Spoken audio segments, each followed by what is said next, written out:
So I had a go at writing a Māori rap. Songs about the kino that men might go through and the kino that women might put up with. Well, listen. Nā kura te he, ta kuriri ki a koe, ka huripiti ki a taua tamari ki taku te ka taku kuare. Nā ka puare tonu tō ngā ka humari e. Ia hatia ahau kia pēnei ai, e haranga e te he. E nui rawa tenei taone i ngā tāne pai. Engari tonu ka noho koe whakapono, ta kura mai te pōna te atua koe i tono. A here tapu, ka wa erere atu. Ina te raru, nā ui whakamaru. Mau e arahi hoki māku e aru. E ke ngā piki ngā heke o taku ngaru. Engari, kia tupato.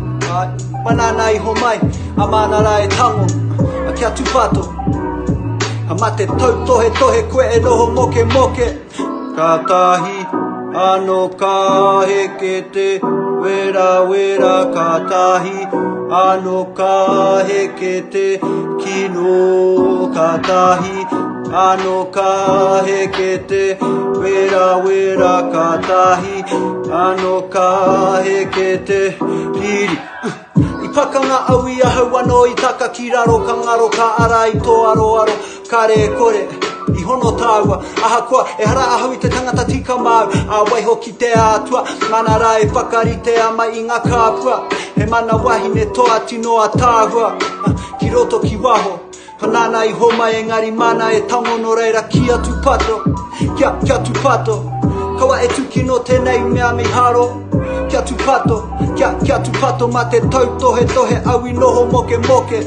A here tapu, kawa e rere atu. Ina te raru, nā ui whakamaru. Mau e arahi hoki māku e aru. E ke ngā piki ngā heke o taku ngaru.